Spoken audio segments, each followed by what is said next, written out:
Strawberries are surprisingly straightforward to grow, even in small gardens. And let's be honest, nothing beats the taste of a home-plucked strawberry. Just delicious. And of course, growing your own fruit at home makes it so much cheaper than the stuff you'll buy in the supermarket. I get quite a lot of fruit at home from, well, relatively few plants.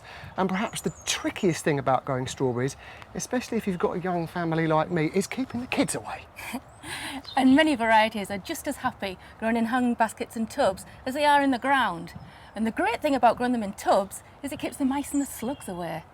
Now, to grow enough fruit to make lots of jam, you're going to need a fair few plants. However, if you just fancy a sprinkle of strawberries over your cereal or the occasional smoothie, 4 or 5 plants is plenty.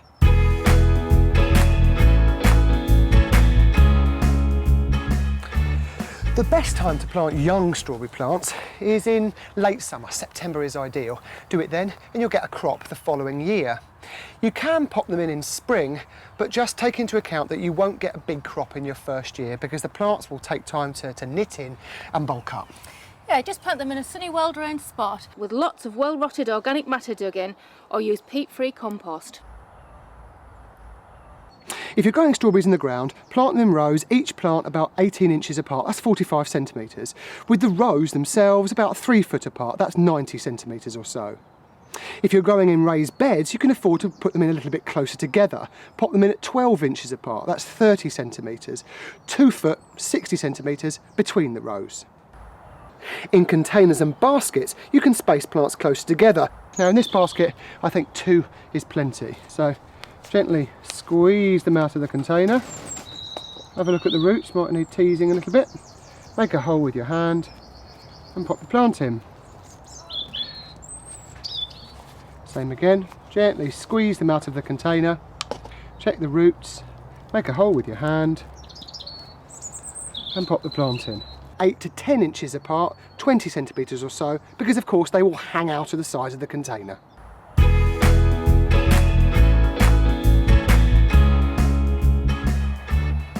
As your plants come into flower, which will usually be late April or May, place straw underneath the plants that grow in the ground, of course. And this helps to, well, stop the fruit rotting on wet soil, but it also keeps the weeds down and it stops rain splash, which makes the fruit go mouldy. What's more, it also keeps slugs and snails at bay. And here's a top tip. If you can't get hold of any straw, you live in the middle of the city for example, you could just use this and plant through it. This is landscape fabric. It's a semi-permeable membrane when water goes through it. Just simply pick it up from your local store. And all you do is lay it over the area with which you intend to plant, and then using some metal hoops that I fashioned from wire, pin it into place. First one goes in there.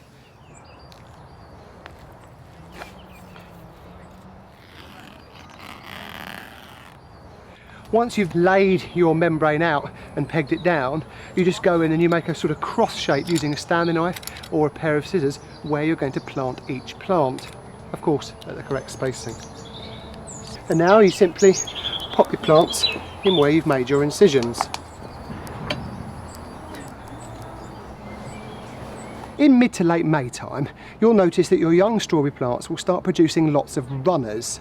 And these are the spaghetti-like stems that you'll find that will creep along the soil and emanate from each plant. Now, before fruiting, you want to go in and remove as many runners as you can, because the plant's natural tendency is to put all its energy into growing the runners and not into growing the fruit. And after all, that's why we're bothering to grow the crop. Now, you can actually propagate new plants from these runners, but if you plan to do that, you need to sacrifice a couple. So we've got 6 plants here. I would suggest that you grow, say, 5 plants for the fruit and 1 plant you allow to grow the runners, which you can then propagate from. With plants growing in baskets and containers, you don't need to remove all of the runners, but I would suggest that you go in and remove at least half, otherwise you'll find you won't end up with such a big crop as you expected. Strawberries, both in containers and in beds, are pretty hardy, but water regularly so that plants don't dry out, and feed them every 2 weeks or so with a good plant feed. You might find that slugs and snails are a problem too. If they are, first up, go in and check that your straw is nice and snug around each plant. And if the problems persist, then you'll need to think about using things like coffee grounds perhaps, or crushed shells, or copper slug rings which you place around each plant. Along comes the slug or snail, tries to crawl up, peels off in disgust because it gets a mini electric shock. You could use slug pellets, but if you do, go for one which is approved for organic use, because these are so much safer around edible crops, and of course if you've got children, wildlife and pets too. Birds love strawberries, but they're really easy to protect with a frame of bamboo canes and netting.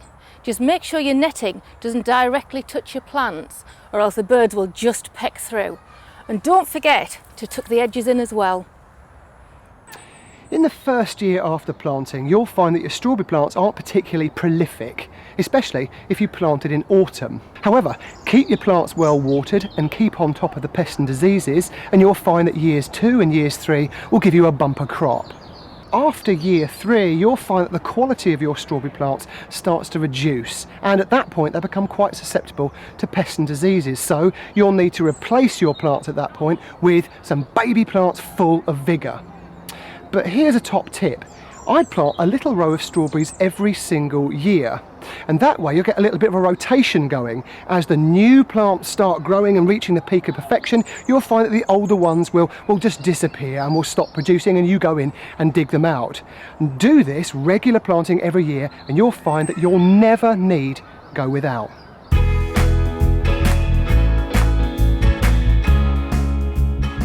Here's how to propagate strawberry plants from runners. It's dead simple really. All you do is look for a runner emanating from the plant, and you'll find at the end of it, or sometimes midway along, there'll be a little plantlet growing, and that's potentially a new plant. What you do is you get a pot like this, fill it with good quality soil or compost, then position the pot in the ground, level with the surrounding soil, adjacent to where your little plantlet is. And then you get the runner with the plantlet, you position the plantlet in the middle, and then using wire hoops to hold it in position. Then, come autumn time, and not before, you simply go in and you sever the runner between the parent and the baby.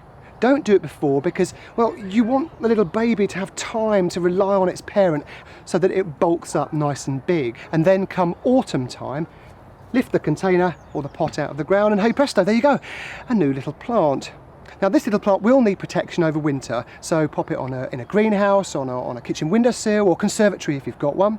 And then come spring, when the ground's not frozen or waterlogged, plant it out.